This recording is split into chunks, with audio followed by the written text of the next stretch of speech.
Hey guys, what's going on? Back with another Tangle tutorial.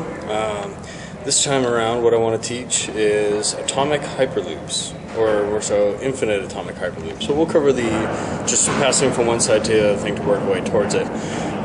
This one's really neat, and I'm surprised it took me so long to make a tutorial on it, because it was actually the first breakthrough that I had with Tangles. Before I could ever do infinite hyperloops, or Ollies, I stumbled upon this one first. That's actually how I learned it.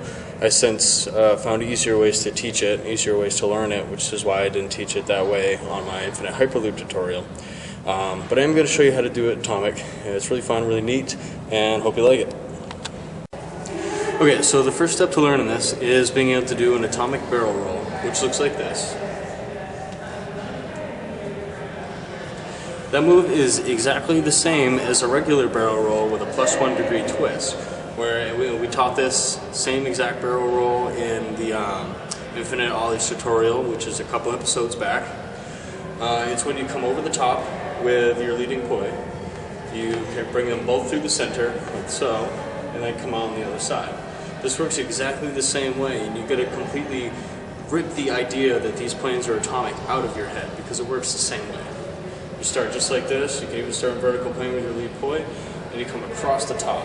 When you do that, try to make sure you tilt your arm a little bit. Put your elbow up to give your arm something to come at this way. There's not much to come at this way, so you want to have it kind of like that, so you can get through the center.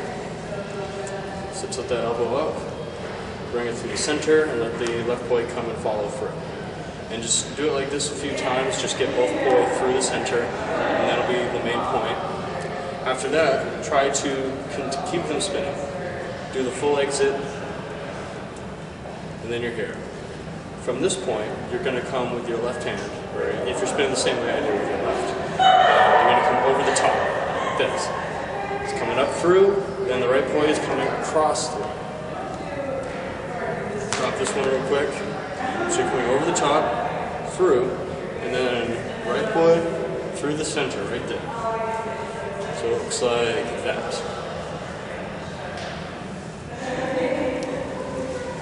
So practice this for a little bit until you get it somewhat consistent like that.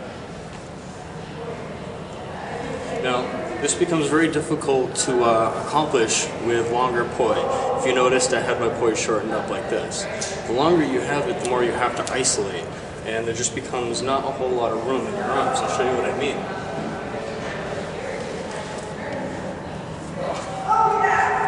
It's like the only way to accomplish it is to isolate, which is really cool. You know, if you can accomplish it with isolation, it's a really cool looking move. But what had me stumbling on the atomic hyperloop idea was I was moving the nexus essentially down to here. Instead of crossing my forearms like this during the barrel roll, I was having it down here. And it worked more and more as I got more comfortable with it, more and more towards like at the handle level, to the point where it was looking something like this. What happens at that point, what I noticed, is that my tethers are now kinking like this.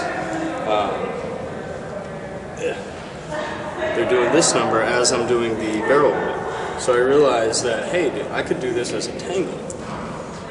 Like that. And you come out.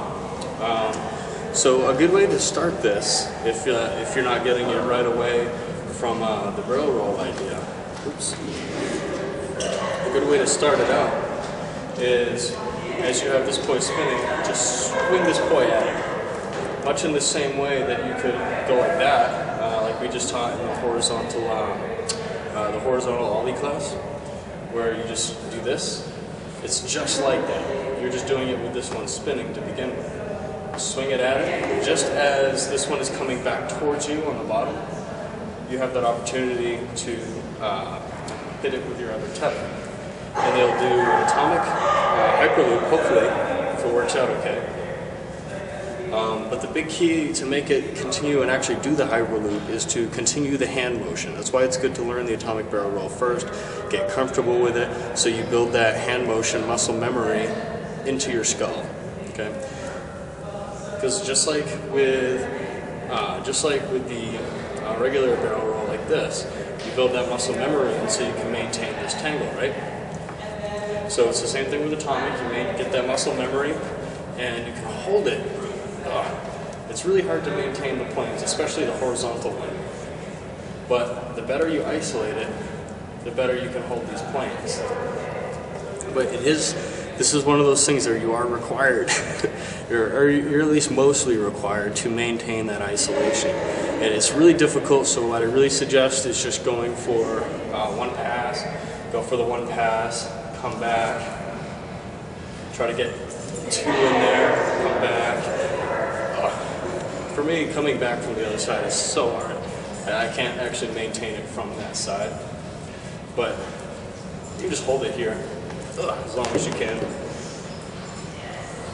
And hopefully that's enough information. I don't think there's really much else to it. It's just a whole lot of practice, making sure you get that hand motion down. Keep it going. It's muscle memory on this one. Muscle memory, and that just takes time, repetition. So the more you do it, the better you'll get at it. I'm pretty confident. So have fun with that, and until next time.